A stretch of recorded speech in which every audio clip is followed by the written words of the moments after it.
appointed board directors, so we're going to do that now. So Nanny can stand and raise your right hand.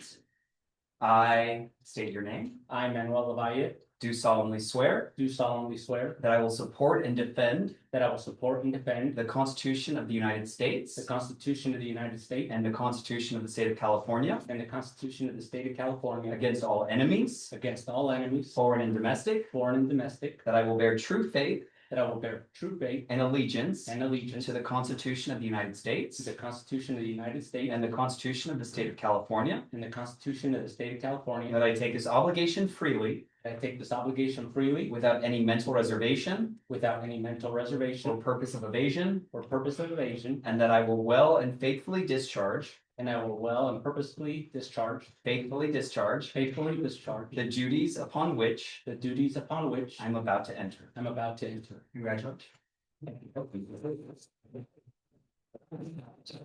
Excellent. Okay, and with that, I will call to order our regular meeting. If you'll all stand with me and we'll do the Pledge of Allegiance. I pledge allegiance to the flag of the United States of America and to the republic for which it stands, one nation, under God, indivisible, with liberty and justice for all. I can have the roll call, please. Chair Irwin. Here. Vice Chair Mao. Here. Director Carhart. Here. Director Lavalle. Here. Director Tamani. Here, all present. Fantastic, great. So now we're gonna move to audience public comment. So for anything that is not an agendized item, so something that's part of the agenda, you have the opportunity now to address the board, and to be fair and equitable to everybody, everybody is allotted 3 minutes, so please keep it to 3 minutes. So I do have one request form. If anybody else wants to speak, we would love to have a request form. And if anybody online wants to speak, if you can raise your hand or put it in the chat. I have Kristen Martin, if you'd like to speak, please, and go to the gyro. Thank you so much. Hi, my name is Kristen Martin. I'm here tonight on behalf of the families, volunteers, and young athletes of the American River Girls softball. We have some of them with us here tonight. We are here to oppose the proposed field rental fee increase of more than 100%. But the increase of this magnitude is not simply a budget issue, it's an issue of access, equity, and the value we place on girls' sports in our community. Public fee increases are typically justified when an agency is providing improved, upgraded, or premium facilities that require additional operational investment. But that is not what has happened here. Our girls are being asked to pay substantially more to use facilities that did not receive promised investment. In 2018, our community stepped up and voted for Measure J. We were told that $5.5 million would be invested in expanding softball facilities at Phoenix Park to address the shortage of fields in our community. Then in 2020, the district pivoted, directing approximately $2.24 million of that bond funding towards our La Vista sites that we currently use, with a promise of 3 new dedicated youth softball fields. The La Vista project was never completed as promised. New softball complex was not constructed. No new fields were graded, no modern softball amenities were delivered. Instead, the district entered into a lease for existing school grounds and left the facility substantially as it is today. Our league did not create those circumstances for the redirection of that money. Our families did not cause project overturns for other projects. And our young athletes should not now be asked to pay for those decisions through dramatic increases in their expenses. There's another issue this board I hope takes into consideration, and that is California's Fair Play Community Sports Act, which is AB 2404. The Fair Play Act requires local agencies to provide girls and boys with equal opportunities and equal treatment in community youth athletics. That requirement extends beyond simply allowing girls to participate. It includes the allocation and use of public athletic facilities and the resources that support youth sports. The law specifically recognizes athletic fields and other parks and rec resources as part of this analysis. And importantly, the law applies not only to sports programs directed by a public agency, but also youth sports organization using public facilities. So we have to ask the question, are the girls who play with American River Girls softball receiving an equal opportunity to access quality athletic facilities and resources as the boys who participate? If our girls were promised a dedicated softball complex, That complex does not deliver, and we are now being asked to absorb a greater than 100% increase in the cost of using existing unimproved facilities. It should look at the total picture of resources, facilities, quality access, and financial treatment. This is not about girls versus boys. It's about making sure girls are not asked to accept less while also paying. This holds a special place in our hearts. We are a small organization. We are obviously all girls. Some of these girls are going through very tough times in their lives, and they are very young in age. I have seen girls going through divorce, girls that suffer from bullying at school, and this is their safe places on our fields. Death of a parent, and this is their safe outlet to be at our facility. Sorry, that is 3 minutes. Oh, sorry, I'll try and wrap it up. Mental health, girls that are homeschooled, and this is their social outlets. And generational use of our field, so parents that have also played at La Vista. So, getting to my point, we are not asking the board for special treatment. We are asking for fair treatment. Before implementing this increase, we respectfully ask the board to conduct a Fair Play Act equity review for allocations of girls' sports versus boys' sports. Work with American River Softball to establish a reasonable, sustainable field rate. And develop a long-term plan to ensure that girls softball receives equitable access to field amenities and public resources. Thank you. Can I ask, is your organization a community partner at this point with the Park District? We currently use La Vista. They are. And the discounts we offer are only for rental of facilities, not for rental of grounds? You know, we have, there is a discount. We've applied this equitably across both boys and girls. So it applies to Little League and the Dolphins It and applies to Little League, lacrosse, it applies to soccer as well, all which are community partners. yes. Hmm. Is there, and also if anybody else wants to speak as far as the increase in rates, that is an agendized item in the hearing. So if anybody else wants to speak on that, we can do that then. If there's anybody else that wants to speak on anything that's not on the agenda or what is going to be in the public hearing, now is the opportunity to do so. Anybody online? Doesn't appear to be. And then, great, so we're going to move on from public hearing, or excuse me, from audience public comment to our consent calendar. Is there a motion to approve the consent calendar? I'll make that motion. Is there a motion? Is there a second? I'll second. Moved and seconded. Any questions on the consent calendar? I had already asked some questions about the reports, because over the years, these reports were added. When I first came on, there were only a few reports, and the board kept asking for more details on things. And I still, at this point, find it kind of difficult. There's so many line items in our budget, in our expenditures. And, you know, I always look for the big overruns where the percentages are higher or whether the dollar amount is higher to see if it makes any sense. And I just want to, you know, caution the other board members when they see those things, do ask questions because they usually always have a good answer for why. Great. Further discussion? All those in favor? Aye. Great. So then we will move on to our public hearing to discuss the possible action on the recreation arts fee schedule proposal. Is there a motion to move into public hearing? I'll move that motion. Moved. Is there a second? I'll second. Moved and seconded. All those in favor? Aye. Aye, wonderful. So if there is a presentation. Yeah, gotcha. All right, good evening, board, Nick Davis, the recreation manager. Tonight I'm presenting the proposed fiscal year 26-27 recreation arts fee schedule for your consideration. The purpose of this report is really threefold. One, to make sure our fees remain compliant with Proposition 26. Two, to better align fees with the actual cost of providing services. And three, to simplify our fee structure so that staff can administer it more effectively. This is not an all across the board fee increase. The vast majority of the fees remain unchanged. While we are making targeted adjustments where staff have identified a need for better cost recovery, updated pricing and clear fee structures. Proposition 26, under local government fees, we need to be reviewed publicly for transparency to ensure services are offered at a reasonable cost. That's why we're doing the public hearing today. We also noticed this in a local newspaper. Fortunately, Paris doesn't have a local newspaper, that does so. So it's Carmichael Times, the closest one that we did notice this in. And then in your packets, is the developed fee schedule. It's the colorful one that you probably saw. And to kind of walk you through what that looks like, I believe you may have that to put on the screen as well. It might be kind of hard to see the screen, but in your packets be a little bit easier. To walk you through the 5 categories that we have on that sheet, the yellow highlighted section is for new fees that require board approval. The green section, is for fees that are modified by 20% or more.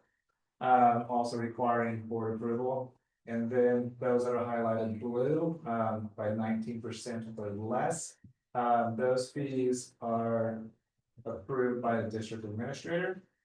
If it is not highlighted, there is no change, those fees continue to stay the same at their current level. And if it is red, those fees are no longer necessary and have been eliminated from the fee schedule.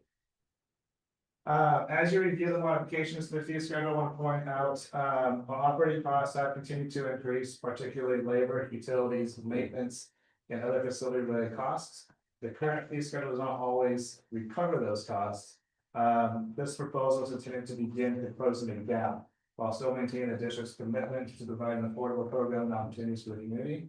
I also recognize the fee schedule can be difficult for our customers, particularly those of higher percentage increases. So I'm trying to approach these changes carefully, but they realize it can come as a shock. The color coded fee schedule in our packet is there for your review.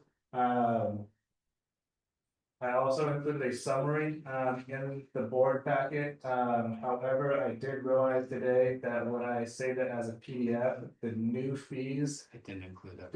it was filtered incorrectly when I saved it. So I apologize. On your table in front of you, in a revised one of the new fees that do show that accurately.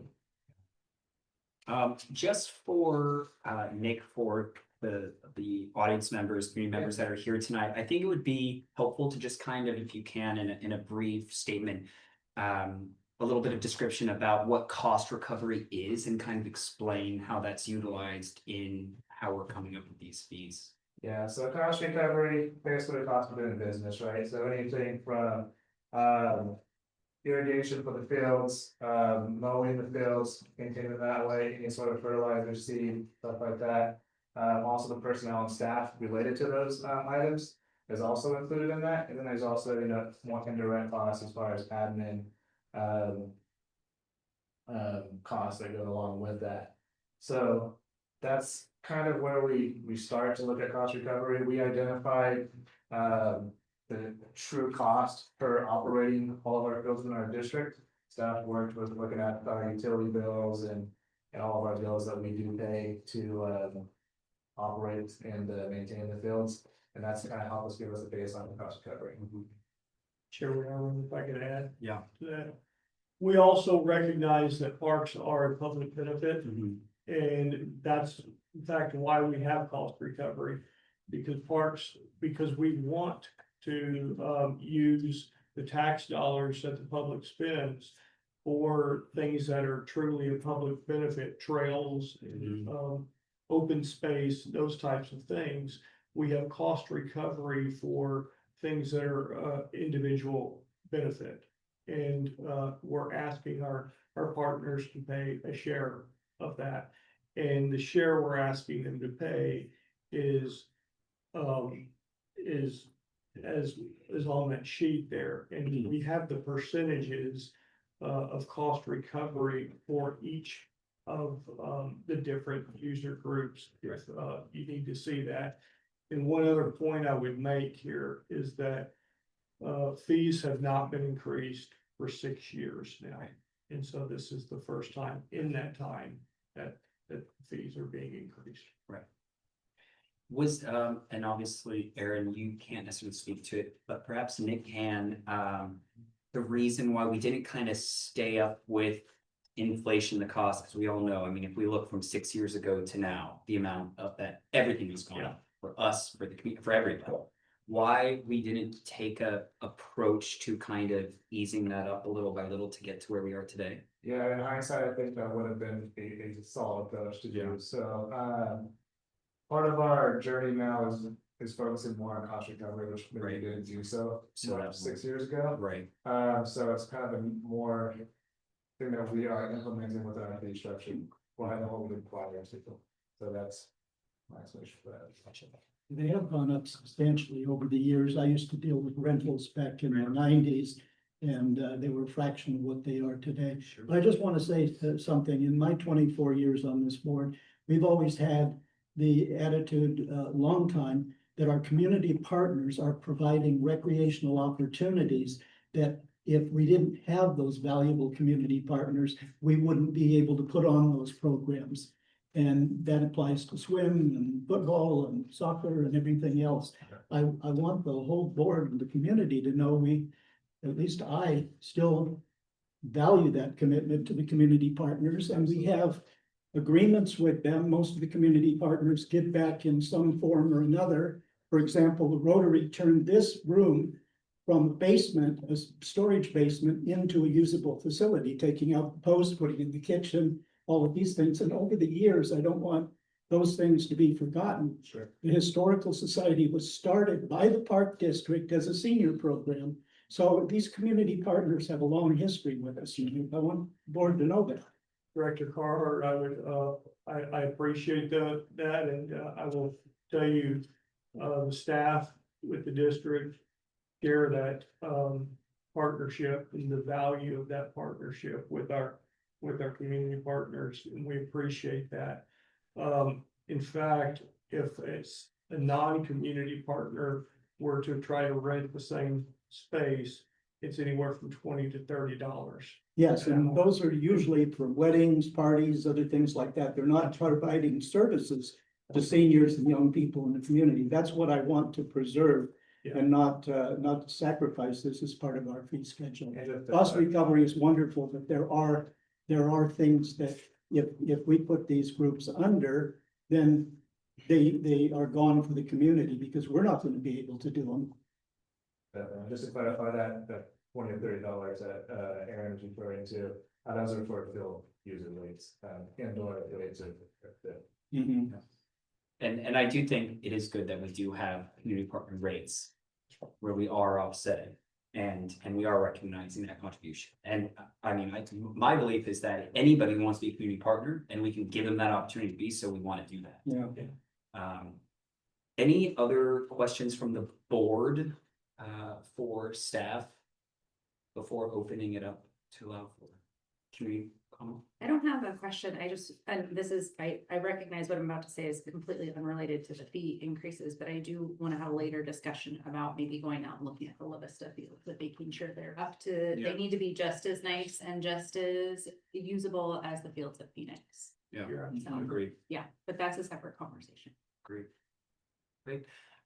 Well, then I will open it up if anybody does wish to speak on anything related to the fees from the community. Now is your opportunity to do so as well. And as usual, we will have 3 minutes. Anybody would like? Online as well. Sir, if you'd like, sure. Good evening. Evening.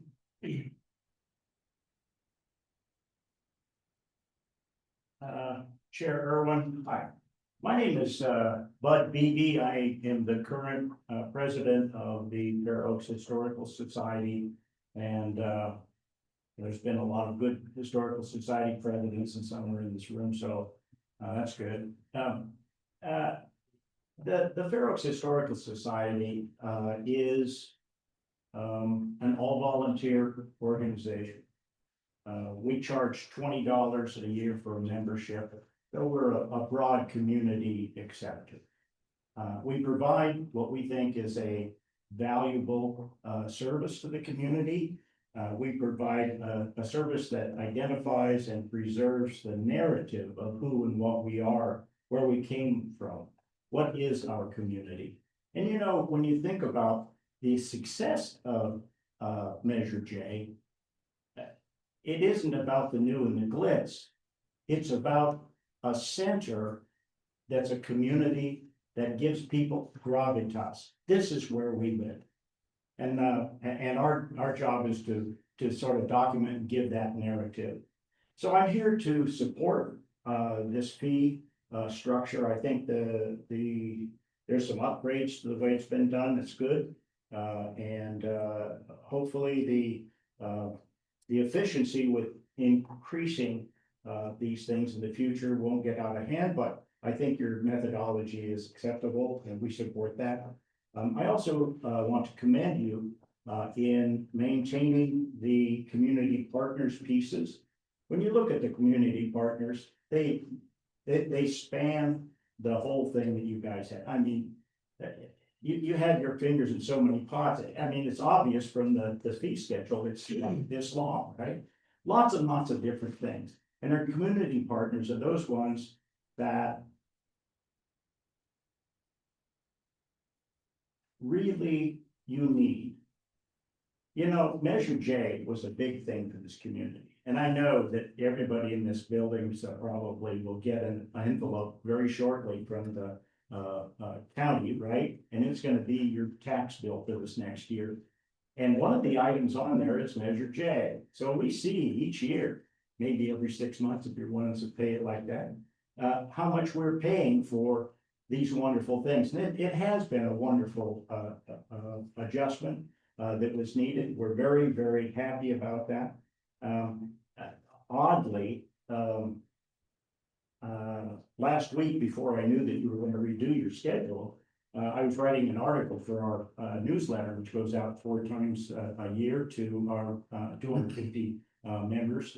And I happen to be doing something about various things, but the nut of it here is that I said that sometimes Sorry, we, sorry, Yes. that is 3 minutes.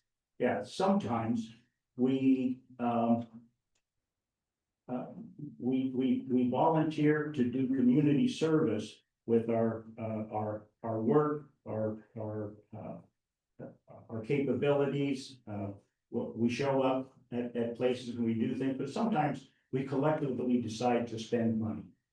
And Measure J was a collective to spend money, $27 million. We supported that. I voted for it. Thank you very much. I think it came out well. It didn't necessarily have to happen that way, but it really did work that way, right? So Amy, thank you. I'm glad that we can be here today to support you in this with accolades rather than pitchforks. Thank you. Thank you. Thank you, but I want to point out that many parks and recreation operations in cities and local agencies provide museums for history. The Historical Society over the years has created a wonderful history museum over by the Sunflower Drive-In and retained a lot of our historical artifacts and stuff all the way back to the 1890s. Great. I have one more comment, I'm sorry, and that just to staff, I would like that every year as we're evaluating the fees, we look at the cost recovery. And I mean, my hope is that there may be times where we can lower costs, or we have lower costs, therefore we can lower fees. I understand that it seems like everything costs more tomorrow, but that way we are not in a situation again where we are not increasing things for 6 years and then having Yeah. such a large increase. I'd rather see it be incremental. You've got that connecting from us. Thank you.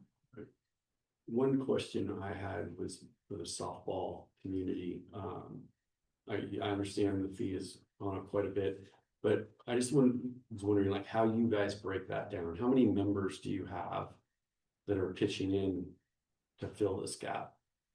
So it depends on the season. We're in a fall ball season right now, so if we're talking about an $800 a month increase for La Vista. So that would be spread across 150 girls. So their registration would then be split 800 by 150, and that would increase their So registration. roughly $5 per. Same for spring, Yeah. it's the same numbers, but we do pass all along that to our families, because we are a nonprofit. We have a lot of other costs besides just the field. Sure. Okay, I was just wondering how you guys spread that out. Okay. I have one more question, I'm sorry to keep continuing, but the scholarship that we have, is that something that is only be able to be used for activities run by the district or can community partners? Can it be used to assist with community partners, They like come they, to, that would be a great thing for them to come to the Arts and Recreation Foundation meeting, and they can potentially request for us to sponsor, give money for that. Is there anything else from the board? Nope. Is there anything else from the community? Great, I'm going to close public comment on that, and we will move for a motion. I'll make that motion. Okay. Moved, and is there a second? I'll second. Moved and seconded. Any further discussion? All those in favor? Aye. Opposed? Okay, I'm gonna abstain. okay. I don't We completely have agree 1, with 2, it. 3, 4 yays and 1 abstention. Then we will move, and then we, can I have a motion to close the public hearing? I'll make it. Moved and seconded, all those in favor? Aye, okay. So we will now go into our new business, 8.1, receive and file. Everybody should have received the monthly report from district administrator. If there's any questions, we can ask it, or else I'm gonna move to 8.2. So everybody gets moved to 8.2, great. So 8.2, discussion of possible action regarding approval of the 26-27 general fund final budget. Okay, thank you. This is the final step in the budget process for fiscal year 2026-2027. Back in June, the board adopted a preliminary budget, and this is going to be a review of any changes that have been made from preliminary to final budget. Here it is. I think Ian has the control. Turn one, Ian. He's gonna give you a, Okay. oh, it's us, sorry. Great service.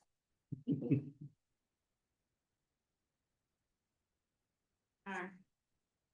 This you cannot see, but it was, I can send this to you separately if you want. This is basically a visual depiction of what our budget looks like. On the top is the revenue, different revenue streams that we have coming in. It includes our property taxes, our earned revenue, our assessment districts, our rentals, our fees, our programs, our classes, all of those things. And on the bottom are the categories of our expenses, the things that we spend on, salaries and benefits, our general services and supplies, and then capital is also down there as well.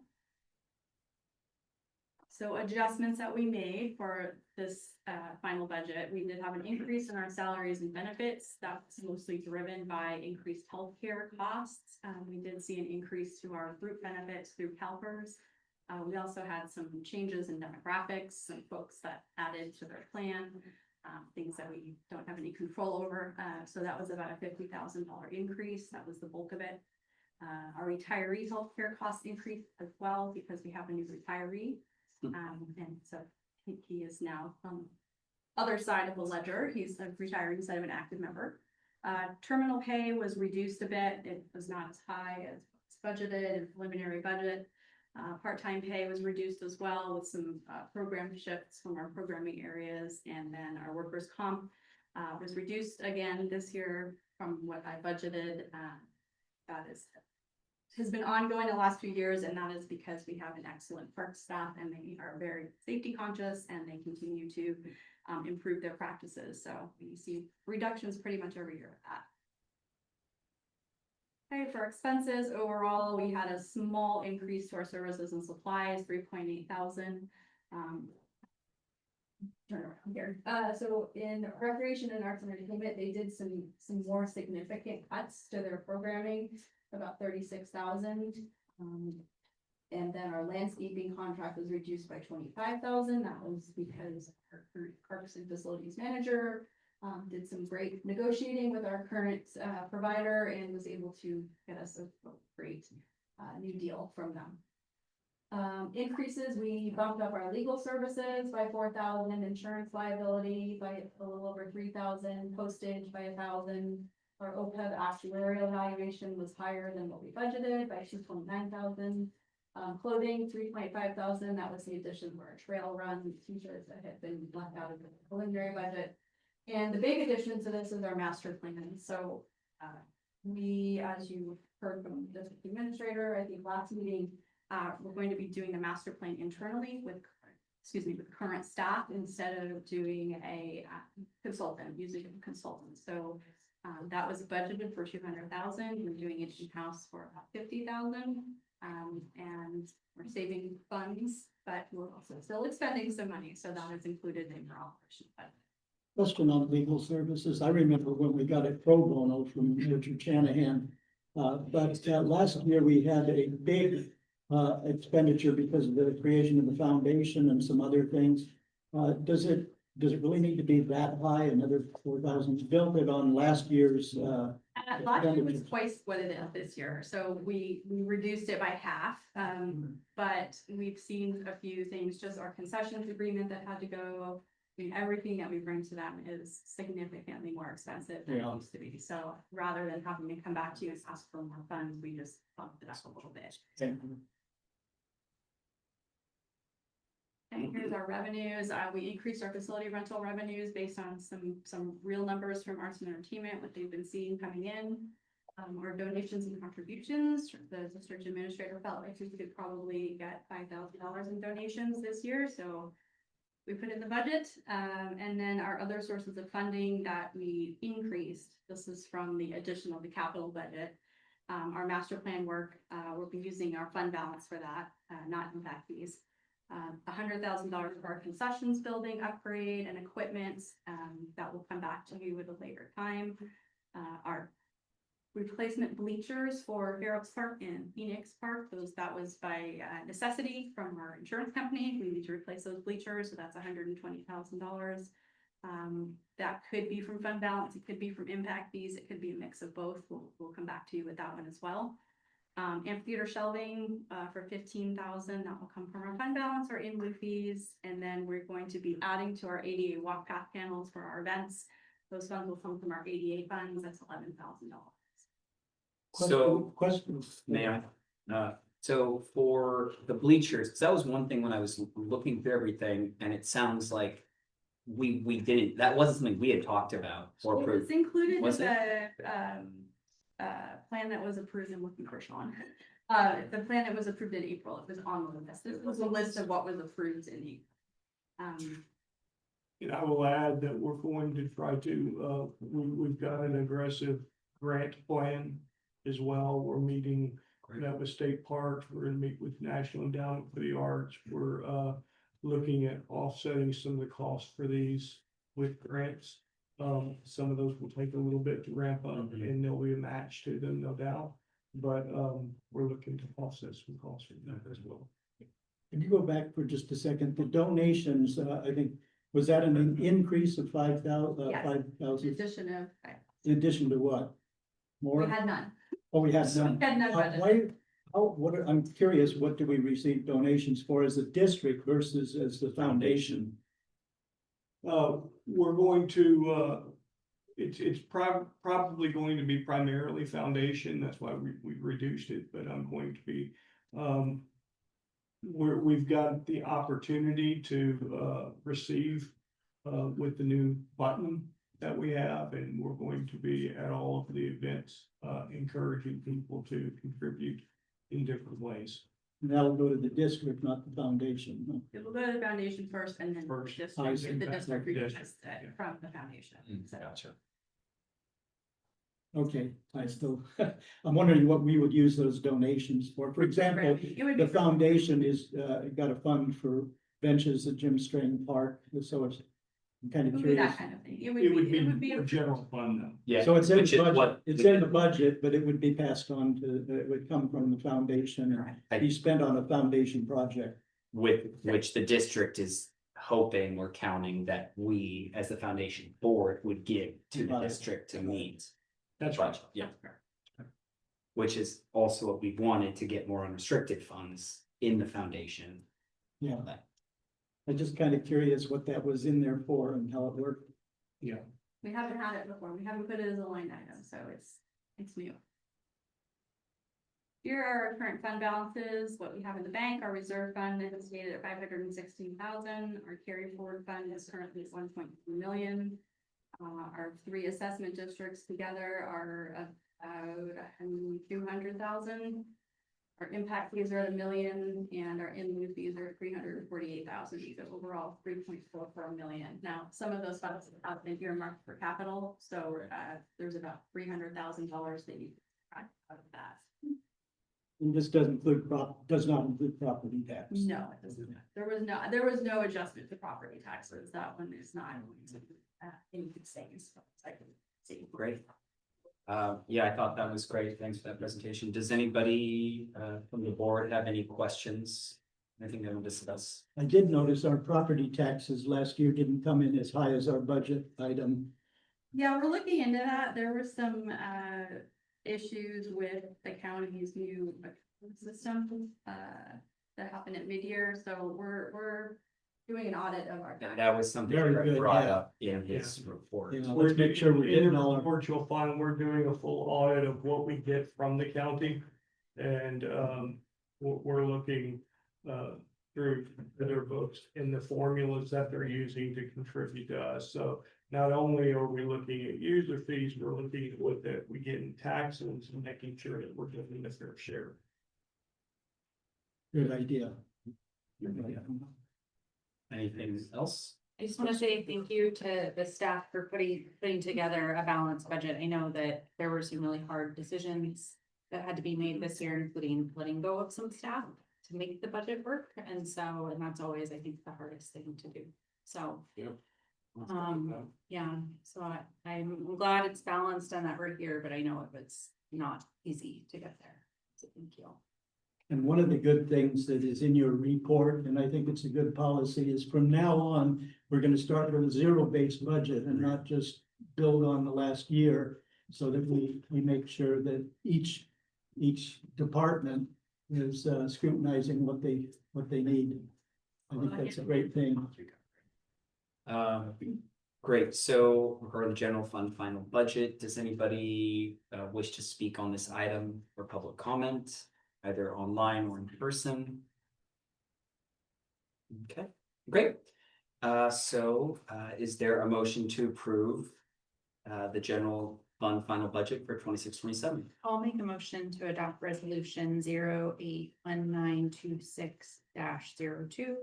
-03, -04, -05, -06, -07, and then also adopt the fiscal year 26-27 salary schedule. I'll second. Moved and seconded. Any further discussion? All those in favor? Aye.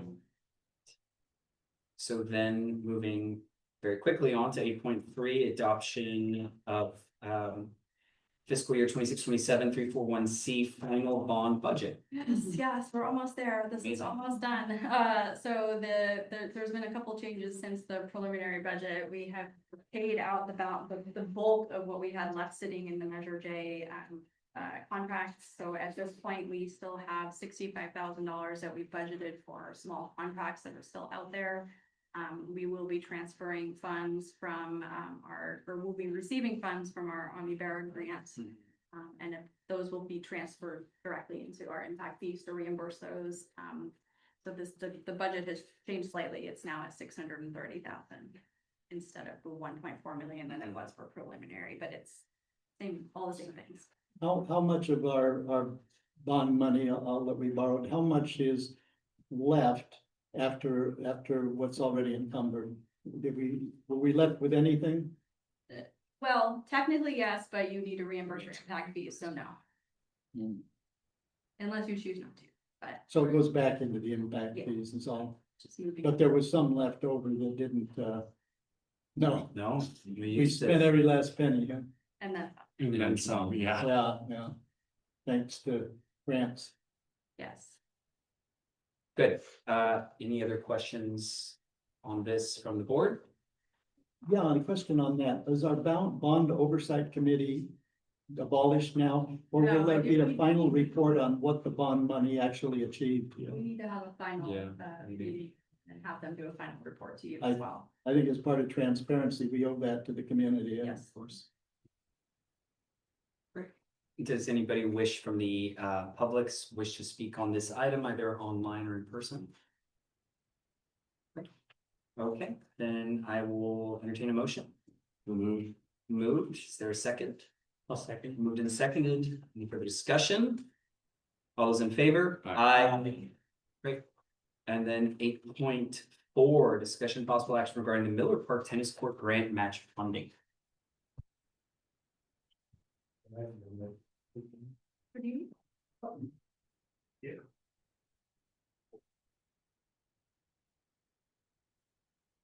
Good evening again, board, Nick Davidson, Recreation Manager. So staff was presented with the opportunity, to apply for the Smudge Shine Award grant, that we believe will be beneficial to help offset the cost of replacing our Union Tennis Court lights at Miller Park with LED fixtures. This grant was a time-sensitive, grant. By the time that we got it on our desk, we decided to apply for it. It occurred between last board meeting and this board meeting. So we had to act rather quickly to get an application in. So we did submit an application, with the understanding if you do not approve, the funds tonight, that will withdraw our application from this SMUD grant. But we just, due to the timeline, we had to act rather quickly. So, let's see here. We, to start off, we received a quote from Musco Lighting. Musco Lighting is one of the industry leaders in sports lighting. They have done our softball fields at Fair Oaks Park, as well as I believe they are the ones that install our lights at Miller Park back in the. I was there, we used to have the lights stolen all the time. And then we got these new lights, and Yeah. they were made more secure. Correct, so, the project total estimate is $179,299, and then listed there are the materials and the labor costs broken down, and you'll see why that's important here on the next slide. The Shine Grant has 3 different funding levels that you can apply for. The transformer level was the one that we thought would be the best considering the cost of the project. And for the grant, they did not fund any labor, they only fund materials. So we requested the max that we could of $84,299.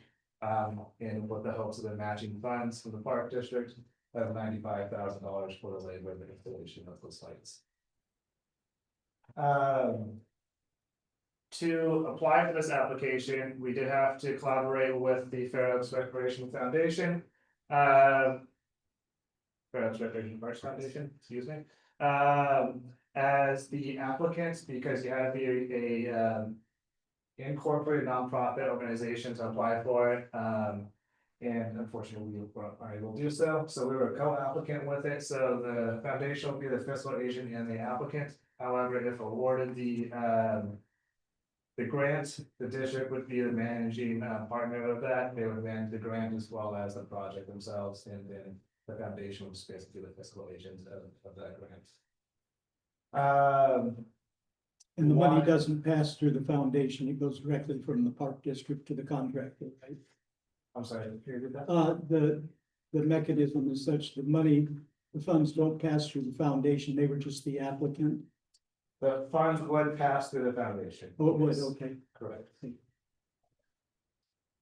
So why update the tennis court lighting at Miller Park?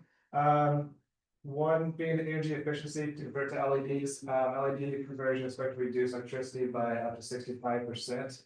LED fixtures have an operational lifespan much longer than we currently have out there, up to 50,000 hours. Improved visibility and playability. We have gotten some comments from the tennis community that the current lights not the best for tennis play, probably because of play on course elsewhere, they have better improved lighting.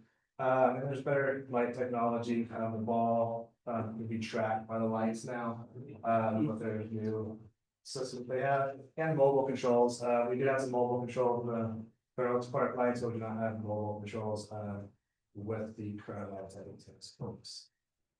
Long-term benefits, financially for the updated lights is. It would substantially reduce routine maintenance.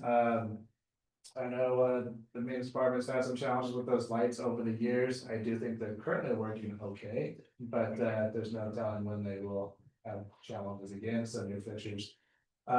would help that out. I didn't mention it here in my slide, but, Musco, if you were to go with Musco as a contractor, they provide 10 years like parts, labor and warranty on the lights. So, the estimated, energy savings, over a 10-year span, this is an estimate based on what Musco provided, is $33,015. So there would be some savings year over year on that. And then it reduces the carbon footprint, probably the most exciting thing for SMUD is reducing the carbon footprint. That's what they're trying to do by 2030 with their whole SMUD Shine Award program. So estimated it's 96 tons of CO2 that gets reduced in 10 years by transitioning to LED lights, which is the equivalent of taking 20 cars off of the road. And that's pretty much what I got for you guys. As noted in the staff report, we are requesting that the fees come from parking the fees for the. That is So, because have we reached out to the user group to, you know, because I know a lot of times we do these improvements, we want like. We want the to user see, group to see yeah. like 25% of the cost. I mean, obviously, they're the ones that are gonna be Yeah, benefiting. I did reach out to the Fair Oaks Tracking Club. They wrote a letter of support for the grant application. However, they did not offer up any financial contribution. But we didn't actually request, we were kind of, you know, seeing what they would send back. You are correct, in the past, we have asked partners to provide like 20% or 20%. They have done so in the past for court resurfacing. I would imagine that they would put their best effort forward to try to offset some of the funds. I would like to make sure we reach out to them, maybe they can do a fundraiser or some sort of Yeah. tournament to improve the lights, I mean. Obviously, with the budget the way it is, like every dollar counts, like. We'll do so. We'll do so. Just, I mean, to be honest on that, I'm disappointed. No one is here to support this from The group. the group. I mean, it just surprises me that. I that didn't we're looking. necessarily invite them, but yeah, I get you. I guess I just want to make sure though, if we are looking to bring money really for something that really is going to benefit a user group. I would like to see them here and I want to make sure that they're told about these meetings, Sure. because it does surprise me that nobody is here, because this is a lot of money, and especially as Director Mounts is saying, when every dollar is counting and we are having to raise costs on other user, groups, it kind of is a little frustrating. It Yeah. does impact them, they're probably 20% of the users, if even that, of the Miller Park tennis courts. They don't have. Well, they've been pretty vocal in the And, past. yeah. Yeah, Well, I do expect them to fundraise, but I doubt who the fundraise if they will. Yeah, They were one of the first partners that we ever had. They were instrumental in the development of Miller Park initially. Yeah. So, I have a question about the maintenance, skin in the game. logistics. With the current lights that we have there, I know they burn a lot of energy, and we used to have a lot of problems with people calling up and saying the lights are on late at night, nobody's there. LED will help with that quite a bit. But servicing the bulbs and stuff, we put those things where it was really difficult for anybody to get to them. And I imagine, Sean, that is an issue. If these things last longer, there's a safety component to that too, by spending this upfront money to make them, I would assume they don't have to be serviced as often. Correct. They would not have to be services on it. I would, love to hear Sean, Yeah, so 10 years ago, I was climbing poles with a rope wrapped around my belt to hang out and change those poles. We've since got a bucket truck. Makes changing the poles out much easier. The aging infrastructure still has consistent maintenance needs on those poles. Right now, we have two whole poles of full sets of lights that are out that we're troubleshooting to try and get for each component of this aging system. It is very expensive. The breaker panel and the internal workings of the timers even confuses some of the paid electricians I've had to come out and take a look at it. So does this replace all of that, Sean, the poles, the electrical box, the lighting and everything, or is? The goal would be, as far as the racquet club is concerned, would be to change the structure of the poles as well, because as it is now, the height of them, as you're going to serve, if you're hitting a high ball, we're literally staring directly in the lights. Is that included in this estimate? Yeah, this estimate does not include poles. I did ask Musco specifically about that because I have heard the same thing for the Racket Club. I think the way the lighting is focused and the technology of it, it won't have that effect that they're talking about. The height of them now is an adequate height for tennis courts, so. And So will it right be- now it's just for the fixtures themselves, so whatever components would go on top of it. Well, I think this is a great project. I just hope we incorporate everything we can. Is there any changes to how, if I recall, the lights are turned on manually and then they automatically go off, or there's no Currently, point operated or anything like that? press the button, stays on for a while. You know, one point of, to this as well is that as Nick pointed out, about $180,000 to do the project.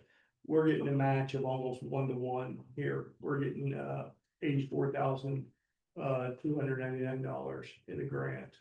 And then we'll have to match that with 95. And that's guaranteed. Yeah. Oh, it is guaranteed. I would like to give like the user group a target. Yeah. You know, maybe if like 10 grand or something like, Yeah. to do a fundraiser or something like that. We can do that. And if they could do that quickly, maybe that can go into better polls, if they're willing to. No, Let's not promise that. No, I think too late that's for probably that. what it is. That's probably gonna Yeah. double the cost, if not more. 10K of this project is appropriate. Okay. And I also think it's important to note too, that the foundation board did vote unanimously to support this as well. So. Does anybody on the board have any further? I'll make a motion that we approve the. Let me just point of order, I want to give anybody from the community a chance to speak Oh. before that. But if anybody on the board want to discuss anything, nope. Anybody from the community want to discuss anything with this item? Okay, great. So I will entertain that motion, sir. I want to rush to move that we approve that request. Get started. I'll second.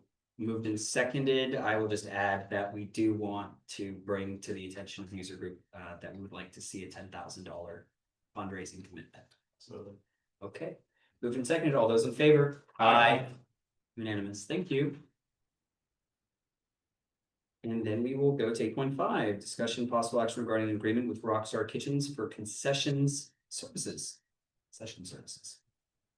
Good evening, Board of Directors, I'm Schuler, Arts and Entertainment Manager. So we're finally here. So I've brought to you, finally have a agreement for a pilot concession there to come in for the Garden Performing Arts Center and Village Park. So we're hoping that after this presentation, we will approve that and move forward.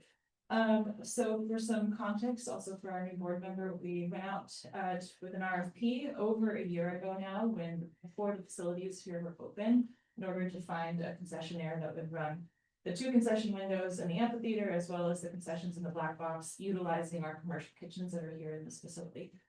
Through that process, we had 1 applicant. We got to a final stage of drafting a contract with them when they pulled out. That's why you guys never received one. That was, gosh, about a year ago, almost exactly. So been a journey. Through that, we have been somewhat unsuccessful in finding an alternative, since we have been operating concessions in-house through my staff, which is limiting as far as resources, staffing, and with permitting and health code. So as we move forward, we were able to find Rockstar Kitchens. Casey is here. He's the owner of Rockstar Kitchens, and they have accepted our terms of a pilot year concession agreement. So this is basically a 1-year agreement where we can observe how either our working relationship and whether or not it's successful for both the district as well as the concessionaire. They will be selling concessions in those 2 roll-up windows, like I mentioned, as well as the black box theater, utilizing our commercial kitchens here in this facility. As far as the financial stuff, our agreement with them is for a $1,200 per month facility rental. Essentially, they would pay us $1,200 a month. That is what, 14,400. And with that though, our expenses go down. We have no overhead from staffing because our staff will hopefully transfer over, or some we will have to let them go. And then we won't have the overhead for stock, whether or not that's food stock or alcohol, which our foundation was helping fund as well. Any questions?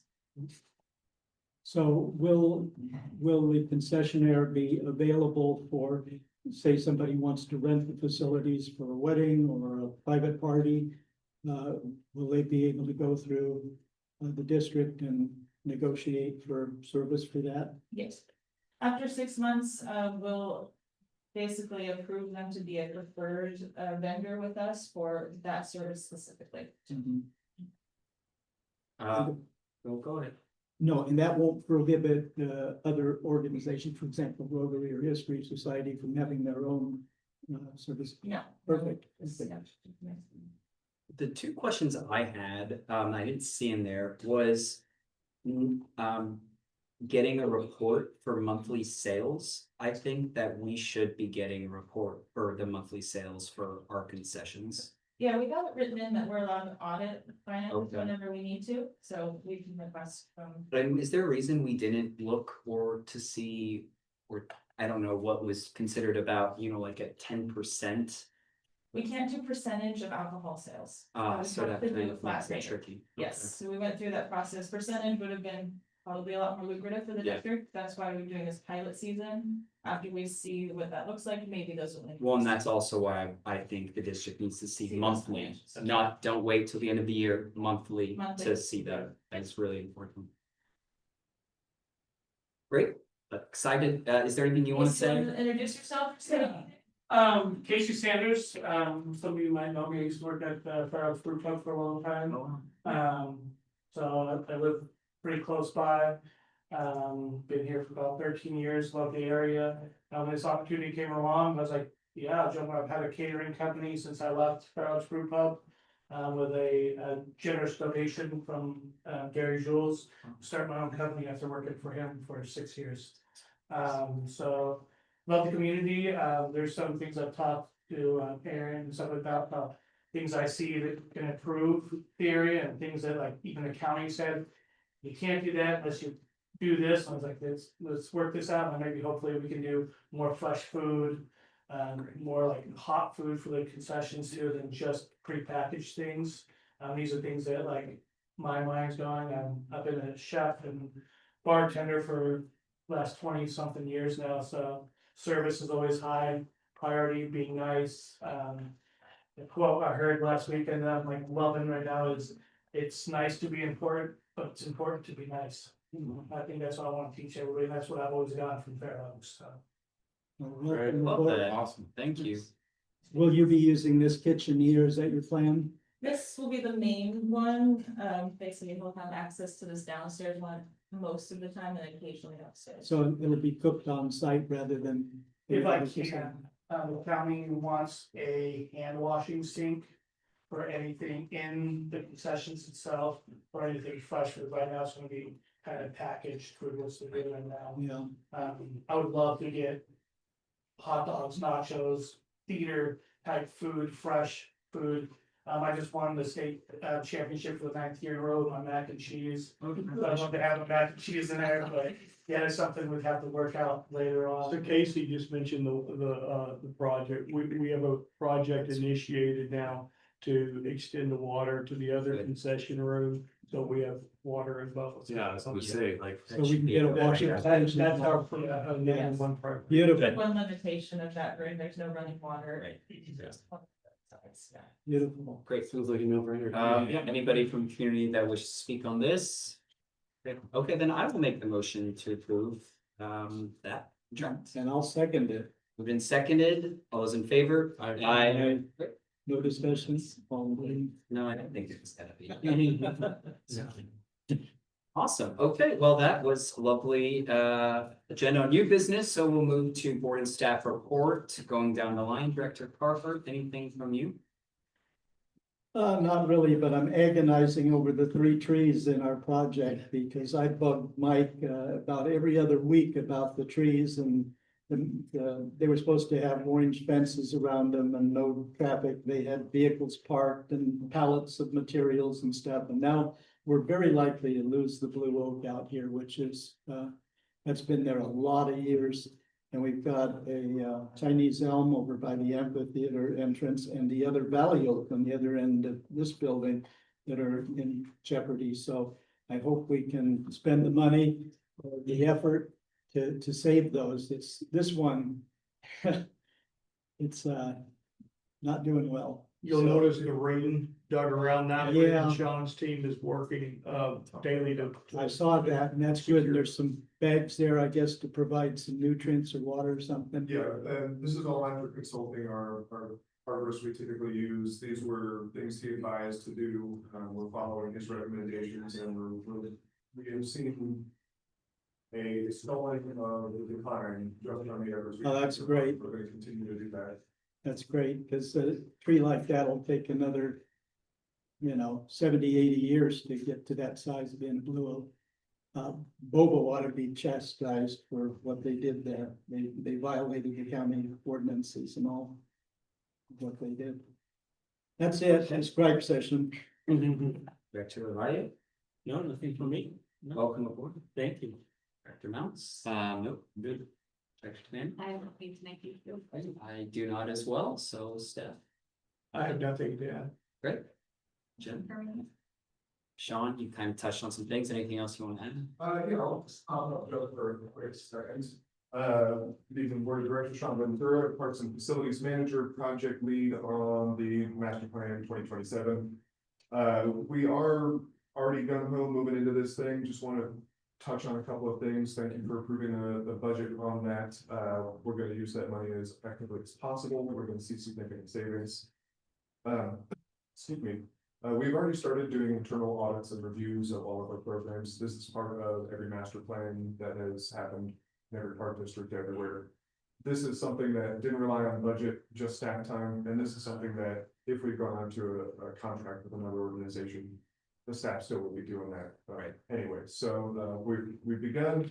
I hope to have, not hope, but we'll have a booth at the Fair Oaks Chicken Festival where we'll hopefully begin the public survey and start getting people psyched about, not psyched, pumped, I guess, about coming to public meetings in the future and talking to the district, tell them exactly what they want. Probably around November, just giving you a heads up, we'll likely start organizing interviews with the board, stakeholders, community partners to get their feedback on these things as well. So we've got a timeline, we've got a budget, we've got a plan. We're moving forward full steam. Any questions? Aaron has all the information I have, so I'm sure. Which reminds me of something, when we approved the budget, there was something in there about the cost of living. Did we approve the cost of living? No. Well, why, I thought we were gonna deal with that this meeting, There was no money in the operational budget. but we're gonna take it out, and we're gonna bring it back out of Bring it another back. fund. We can, you would have to take it out of your savings, which you we know. don't recommend, from a sustainability standpoint, it's not sustainable. Yeah, well, I've just noticed, I mean, we're gonna be doing the master plan in-house, which will put a lot of taxation on our staff, but building budgets up from nothing puts a lot of effort on the staff. And we all know inflation is hurting everybody. I don't want that to be on the backs of our employees. And so I hope that comes back to us soon. We did discuss the COLA in-house, and I think our primary fiscal responsibility is balancing employee compensation with the long-term sustainability of the district. And we couldn't afford the COLAs when we have the costs that we have right now in the budget situation. Well, that was the employee's request. It hasn't really been brought to the board. I think the board should make that decision personally. We can get back This at is it later. important. Yeah, I mean. I think the it board can should make a decision before. be on the agenda, I think. obviously if the management team or whoever is not recommending it, I don't know how far it'll go, but I think if it's something you would like to see agendized, I have no issue with that. Has it gone, has that issue gone through the? Well, it management? sounds like what Like it just. Jennifer's saying. So, but that can be discussed at a later time. Right. One thing, Jen, on this, if there is something at the Chicken Festival, it would be good to talk to the ladies with the foundation, because it'd be great if we can have some stuff at ours and talk about that as well. It's all in the same one. Okay, So it's Sean Foundation and Performing Arts Center. Good, good, good, good. Be right there. yeah, Share. good, good, excellent. Great, thanks, Sean. Thank you. Jen, anything from you? Hello again, sure, it's gonna do here. I just wanted to give you an update on the Fair Oaks Performing Arts Center. Things have been going really well over there. We sold out our Johnny Cash show last Thursday, and the crowd loved it. The longest line of people I've seen to hug Big Johnny Cash. Wow. We did an excellent job, lots of smiling faces. That evening, we had a reggae show that weekend as well as a magic show. And then this weekend we have a full lineup as well. We have a movie night tomorrow night, Back to the Future is playing. And then we have our last Home Together with Stars for the season. And then we end the weekend with two musical groups, Ginger Molasses and Dirty Cello, which will be very exciting. And we are in the midst on the other side of our halfway point for our inaugural amphitheater season, which is very, very exciting. And we are completely booked every weekend until the end of that. So Wow. some of those are our own programming, some of them are rentals as well, but very exciting to see all of the action going on. So if you haven't been able to make it out, please come join us. It's gonna be a great time, but. So all of those amphitheater performances are sold out already? No, we No. we sold out Johnny Cash, but they're doing Oh, well. I mean, most of them going above 40%, some of them will kind of teeter, it just kind of depends. We're trying to see what everyone has a liking for too. I heard the Queen show was very popular. Oh, yes, he Yeah. had like 12 costume changes. Awesome. Time in the song start, he'd leave and go to something else. Great. Cool. Yeah, of course. So do you want to mention the booth that our foundation will have at the Chicken Fest? I can put on my other hat, and yes, as the CEO for the foundation, we've had 3 meetings now, I think officially. Things have been going great, and you guys will have a booth at the Chicken Festival, start promoting. Sounds like we have a logo that will be approved soon, so there'll be some branding to go with that. As well as kind of starting to talk about our mission statement and raising funds for the community, so very exciting stuff we got going on. Yeah, thanks, Jen. Great, thank you. Great, well, then I will entertain a motion to adjourn, or, No. Nick. Sorry, Nick, I didn't hit you up. You're good. Song enough already, right? Again, Nick Davison, Recreation Manager. As you can tell, it's a busy time in our park district, but just kind of how I do things, Recreation Department and Parks as a whole. We just released our fall activity guide out to the community last Friday. As you know, this is a digital guide moving forward as some cost saving measures. We're not printing this time around, more for the foreseeable future. So we're sort of be working on getting that out digitally as much as we can over the next few weeks. But there's a lot of fun activities for the community to enjoy in there. We just started our junior NFL flag football program. It's actually sort of started, starts next week technically. So we're excited about that. So Dave's been working hard on getting all the teams situated and that league up and running. Our preschool just started this week. Mary's here. But Mary, Alicia, and fellow staff have done a tremendous job getting the preschool ready and getting all those kids excited for the school year. We just what was it, about 18 in one class and 12 in the other? Yeah, so it's pretty exciting. And then we just wrapped up our last concert in the park concert on August 8th. We had a dance party out at Fair Oaks Park. Unfortunately, I was not able to attend. I heard it really It was well. great. It was a good time live. Dance. No. So kudos to Sabrina for organizing that with Chamber, and then upcoming, we have the dueling pianos event benefiting Don Alton Memorial Scholarship. on September 12th. If you have not got a ticket, please get it quoted. They're selling out super quick. I think about 50 left. And tables are sold out. Tables are sold out. Yes. So it's gonna be a really, really fun event, so I hope to see you all there. And then, believe it or not, it's a month away from Chicken Festival right now, which is Chicken Festival, this doesn't feel like it's Chicken Festival season, but it's here, so that's gonna be on September 19th. So hope to see you there as well. Thank you, sir. Thank you. Okay. We have a motion, I think it was moved and seconded.